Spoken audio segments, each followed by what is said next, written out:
Bom dia, irmãos. Estamos começando agora a nossa escola dominical e nós desejamos que Deus possa estar lhe ajudando nesses momentos tão delicados da história mundial. Nós temos notícias do crescimento desta enfermidade, mas também temos notícias que existe país que a cura já está em 50%. E nós louvamos a Deus por isso. E esperamos que esta cura possa atingir todas as nações e logo, logo nós possamos estar trabalhando normalmente, possamos ir para a igreja normalmente, possamos nos confraternizar normalmente. Nós rogamos que Deus possa estar te abençoando neste momento e toda a sua família. Vamos agora fazer uma oração antes de nós meditarmos na palavra do Senhor. Oremos. Pai, nós queremos primeiramente louvar o Teu nome, porque o Senhor tem nos protegido e tem nos guardado. Obrigado por isso. Nós louvamos o Teu nome, Senhor Deus, porque acima de tudo, as nossas vidas estão nas Tuas mãos. Louvamos também o Teu nome, porque apesar desta enfermidade, já está havendo curas no mundo inteiro, Pai. Os casos aumentam, mas também a cura está aumentando. Por isso, Senhor Deus, que o Seu nome possa ser bendito e engrandecido. Acorde o Seu povo, Senhor. Leva-nos mais diante do trono do Cordeiro para orar, para Te buscar. E agora, Senhor Deus, nos dê a bênção do Senhor quando vamos estudar a Sua palavra. Em nome de Jesus, amém. Eu gostaria de ler um versículo da palavra do Senhor, lá em Romanos capítulo 7, versículo 20, que Paulo diz assim: mas se eu faço o que não quero, já não sou eu quem o faz, e sim o pecado que habita em mim.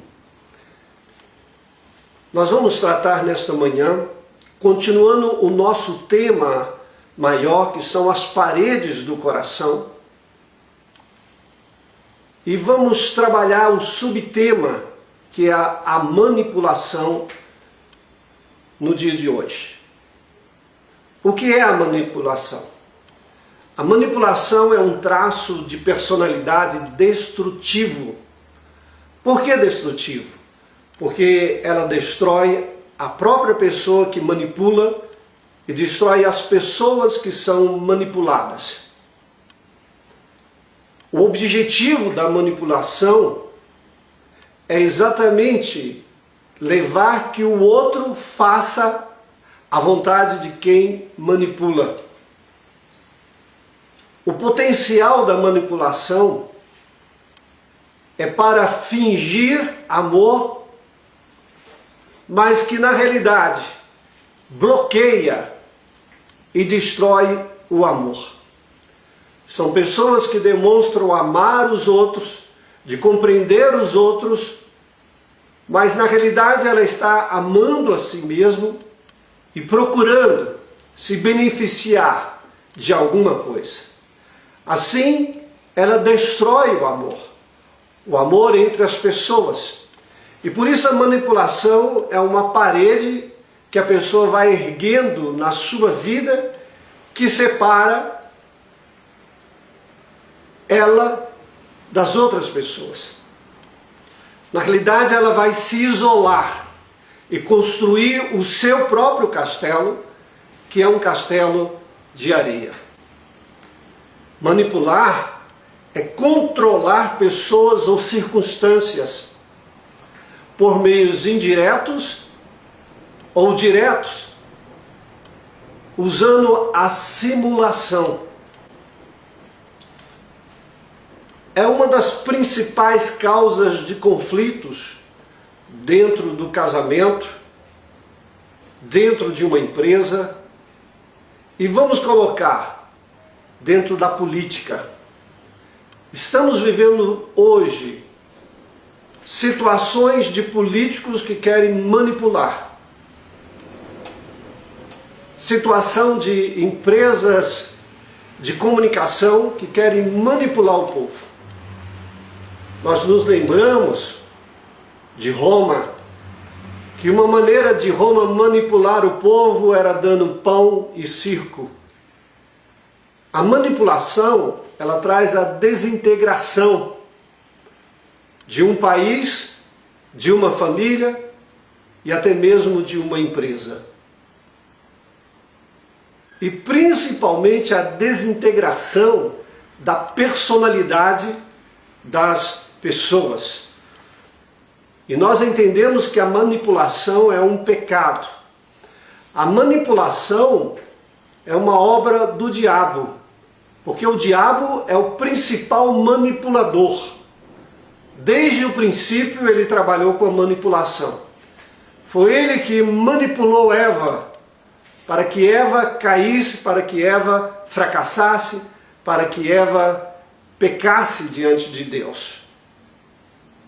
O diabo manipulou os nossos primeiros pais para que perdessem o paraíso e a comunhão com Deus. Quais são os tipos de manipulação? Existe, no sentido do manipulador, a manipulação ativa. Ela mantém o controle a qualquer preço. E as pessoas percebem isso, por isso ela é ativa. E o manipulador, ele tenta ressaltar os pontos fracos da outra pessoa. Para tirar o quê? Vantagens. Olha o mundo político. Como as pessoas tentam manipular as coisas negativas do outro.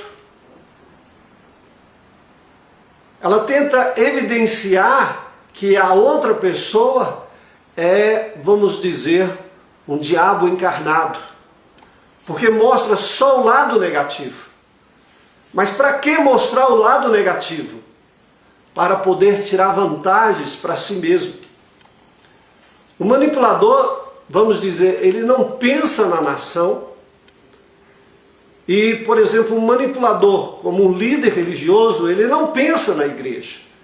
Ele não pensa no bem-estar das pessoas, mas ele pensa exatamente no seu bem-estar, o que ele pode tirar disso como vantagem. E nós lembramos que Hitler foi um grande manipulador. Ele conseguiu manipular toda uma Alemanha e alguns reinos que ele conquistava. Ele conseguiu, através de uma manipulação ativa, matar milhares e milhares de judeus,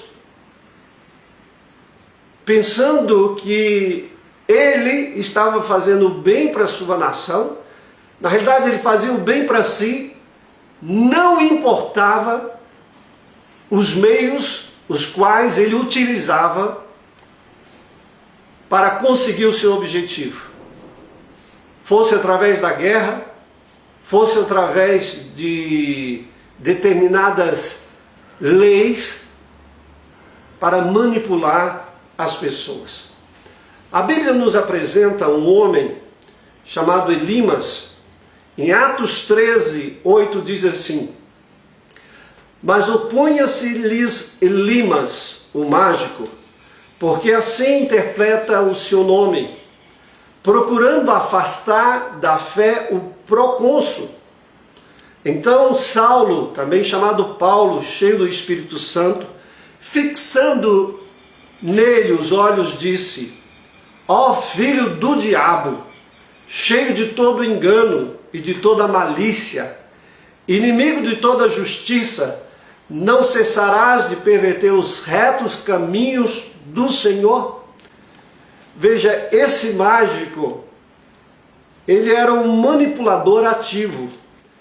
Quando ele percebe que Saulo, começa a falar do Evangelho para o procônsul, nós percebemos que ele começa a ficar enciumado.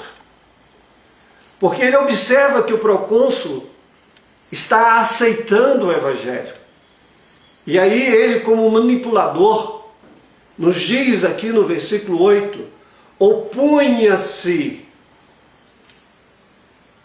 procurando afastar da fé o procônsul. Ele se opunha ativamente à mensagem que era pregada. Este é exatamente um manipulador ativo. E Paulo fala que ele era o filho do diabo.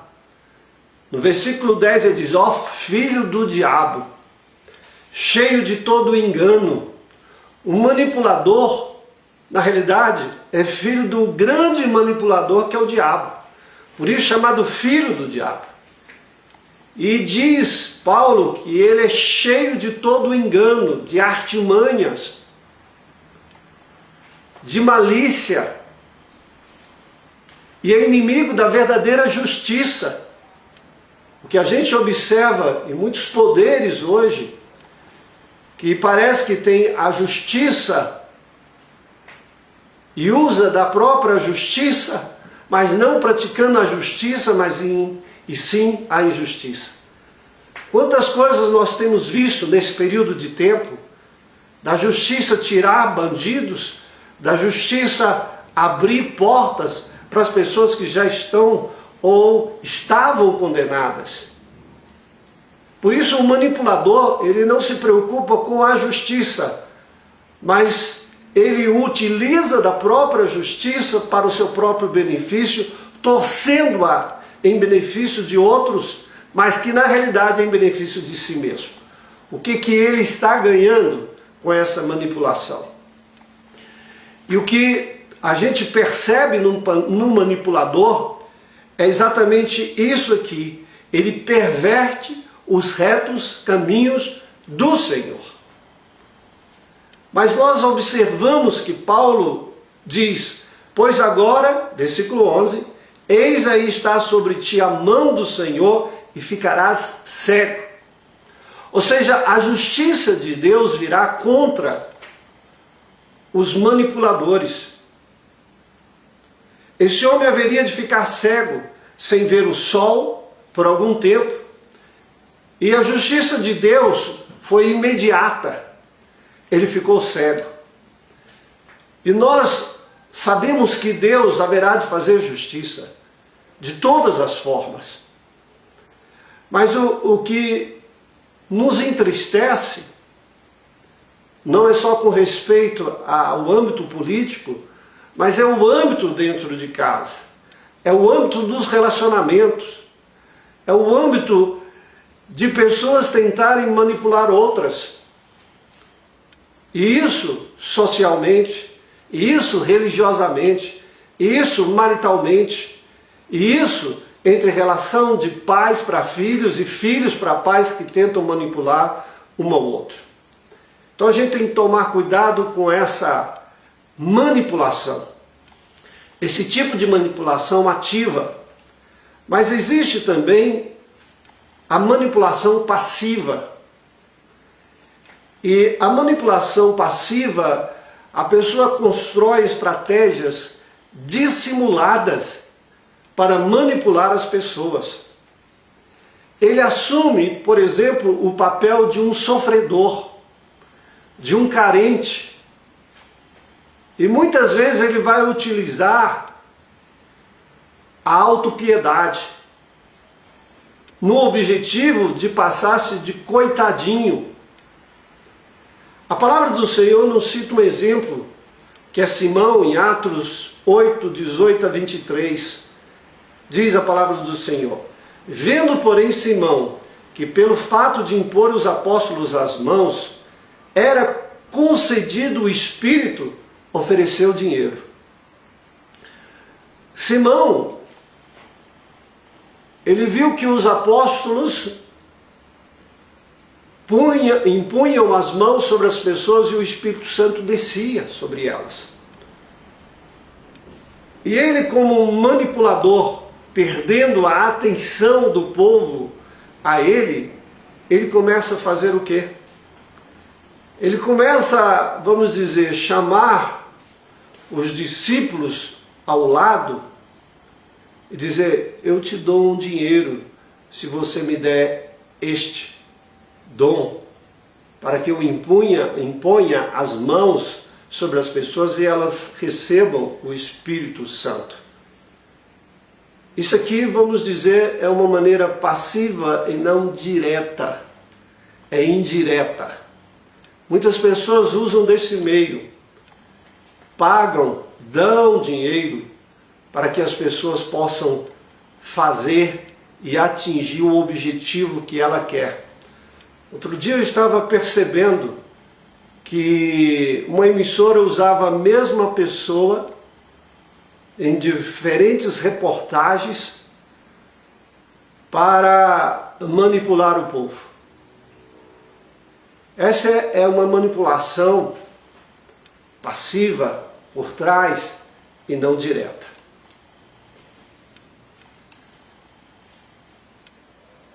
A gente tem que tomar cuidado com esse tipo de manipulação. Porque a gente pode se fazer de coitado, a gente pode se fazer de uma pessoa que está doente e usar a doença para manipular as pessoas. Muitas pessoas usam a doença para manipular. Nós temos, por exemplo, um fato disto, quando crianças são abandonadas, quando os pais não dão atenção aos filhos, e aí eu chamo isso aqui de uma manipulação inconsciente. Eles começam a desenvolver doenças ou começam a trazer problemas familiares para chamar a atenção para si. Esse tipo de manipulação, vamos dizer, ela é até um meio que essas pessoas se utilizam para ter a atenção do outro.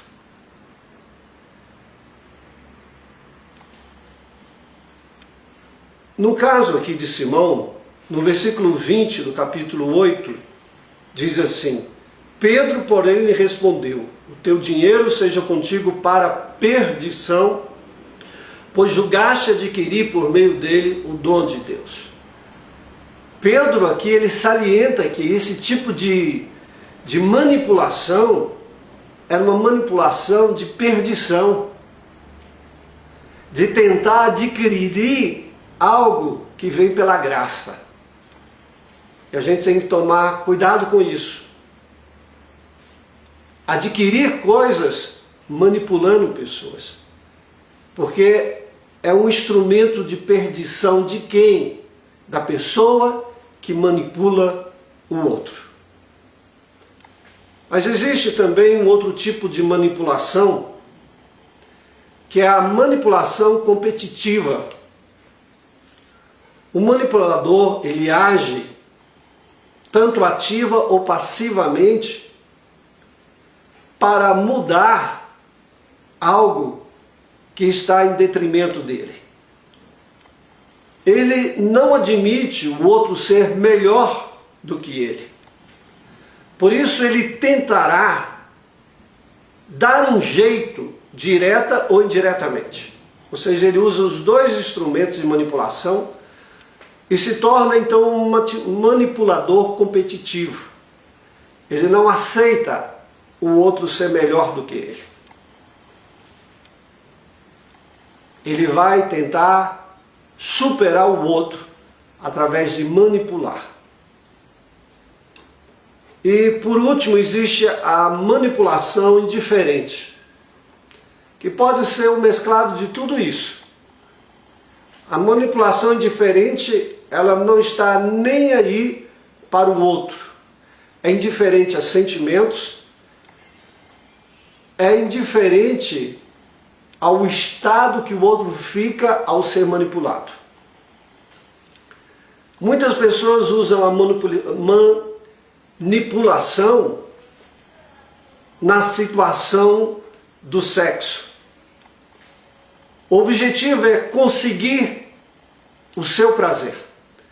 E por isso ela não está aí para sentimentos, ela não está aí para que, no sentido que o outro, a outra, fique grávida. Ela não está aí com o sentimento que a outra pessoa tem. São pessoas que falam, não, não tem problema não, só uma vez, que isso, você não me ama? Então ela utiliza daquilo que a outra pessoa sente por ela para levá-la a realizar o seu desejo. Esse é um manipulador que é indiferente ao sentimento dos outros. Na realidade, todo manipulador ele é indiferente. Ele só quer atingir o objetivo dele. Isso nós temos na área do trabalho, que as pessoas se fazem de boazinhas, por exemplo, para o chefe, mas não estão nem aí para o chefe. O objetivo é conseguir alguma coisa. Bom, diante do estudo de hoje sobre a manipulação, vamos lembrar de uma coisa. Existe um prumo humano. O prumo humano, ele leva exatamente para a morte.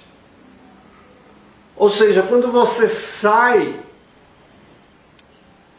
daquilo que é o certo, que é o correto, pelo menos nós acreditamos nisso humanamente, daquilo que é moral, você vai atingir e vai viver uma morte. Uma morte interna, uma morte de decepções quando você não consegue manipular, você adoece. Mas existe também um prumo, que é um prumo divino. O prumo divino, ele vai tentar te puxar para o caminho certo. O prumo divino, ele passa pela cruz do Calvário. Ele passa pela morte do Senhor Jesus. Porque a única maneira de nos puxar do lado errado para o lado certo é a corda do sangue de Jesus. Lembra de Raabe, quando Jericó foi conquistada e os seus muros caíram? O que foi pedido para que Raabe fizesse? Colocasse exatamente ali uma cordinha, vermelha, carmesim, para que ao ser identificado aquela corda na sua janela, o povo de Israel não entrasse e matasse ela e seus parentes. Vamos colocar que exatamente é essa corda que Deus tem como sinal nas nossas vidas, e Deus utiliza dela para nos puxar da manipulação para o centro da vontade do Senhor. É no Calvário que os nossos pecados são purificados. 1 Pedro 2,24 diz assim, sobre Jesus, carregando Ele mesmo em seu corpo sobre o madeiro os nossos pecados, para que nós, mortos para os pecados, vivamos para a justiça. E ele diz, por suas chagas fostes sarados. Através das chagas de Jesus, através daquilo que os nossos reis trouxeram sobre o Senhor Jesus Cristo, e através dele ter carregado sobre o seu corpo os nossos pecados, é que nós fomos sarados. O prumo de Deus passa pela cruz, e quando você se achega à cruz do Calvário, arrependido, especialmente de ser controlador, o sangue lhe lava. O sangue tem capacidade de mudar o nosso caráter, de mudar essa tendência de ser controlador. Romanos 6,13 diz assim, nem ofereçais cada um os membros do seu corpo ao pecado. Deus está dizendo que nós não deveremos oferecer a nossa língua, a nossa mente, as nossas mãos, as nossas atitudes como membros do pecado. Mas ele diz que nós temos que usar todo o nosso ser como instrumento de glorificação do nome do Senhor. Diz aqui, oferecei-vos a Deus. Em primeiro lugar, nós temos que nos oferecer a Deus como ressurretos, novos em Cristo Jesus, ressuscitados da morte, do controle sobre os outros, para uma nova vida em Cristo Jesus. Ele pode, diante da morte que é causada pelo pecado, nos ressuscitar. E ele diz mais, oferecei-vos a Deus como ressurretos dentre os mortos e os vossos membros a Deus como instrumentos de justiça. Nós temos que oferecer todo o nosso ser como instrumento de justiça. Mas qual justiça? A justiça que eu crio, que faço de acordo com os meus interesses, ou a justiça de Deus? O prumo de Deus passa por Cristo, o prumo de Deus passa por uma justiça superior, que é a justiça do Senhor Jesus. E eu gostaria de terminar com Romanos 7,4, que diz assim: assim, meus irmãos, também vós morrestes relativamente à lei, por meio do corpo de Cristo, para pertencerdes ao outro. Nós não pertencemos mais a nós mesmos. Nós pertencemos ao Senhor quando passamos pelo prumo da cruz. E aí ele diz, a saber aquele que ressuscitou dentre os mortos, a fim de que frutifiquemos para Deus. Deus nos ressuscita em Cristo Jesus para frutificar. Por isso, querido, frutifique. Por isso, não deixe esse pecado da manipulação comandar a sua vida. Seja ativamente, seja passivamente, seja da maneira que for, você não é o centro. Assim como nós vemos que essas pessoas que estão tentando controlar a massa, os seres humanos,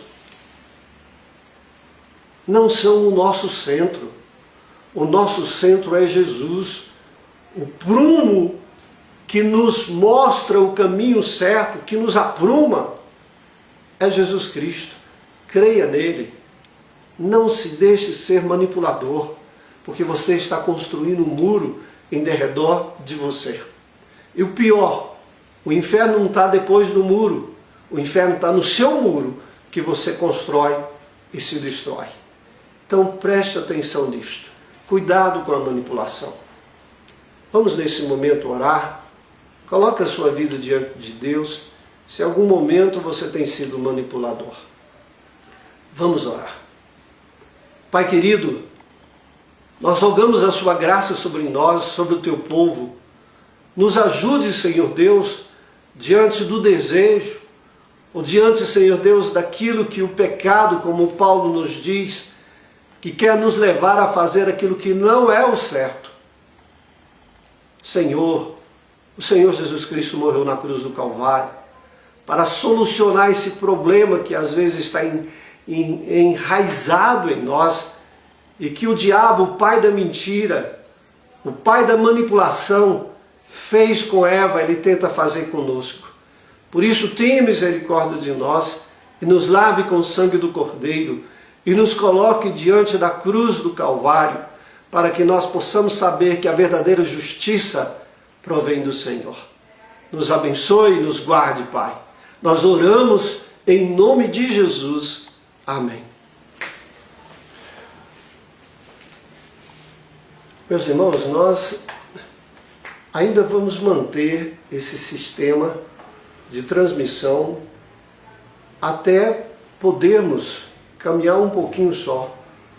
E depois, então, voltarmos aos nossos cultos na igreja. Estamos vivendo um momento de prudência. E precisamos entender que nesse momento de prudência, ainda não devemos retornar 100% para a igreja. Nós ouvimos o decreto presidencial do funcionamento das igrejas. E de fato a nossa igreja já está funcionando, virtualmente, mas está funcionando. Estamos às vezes ouvindo irmãos, estamos orando com irmãos pelo telefone. Nós temos uma situação de termos na igreja várias pessoas idosas e pessoas de risco. Até eu, o pastor Rogério e o pastor Reginaldo também estamos nessa situação. Já passamos dos 60 anos, ou estamos nos 60 anos. O pastor Reginaldo tem outros problemas de saúde, e eu também tenho, de pressão, de problemas pulmonares. Mas nós esperamos, na graça do Senhor, em breve voltarmos aos nossos cultos. Se Deus quiser. E que Deus nos abençoe e abençoe o mundo de hoje. Queridos, tenham um excelente dia.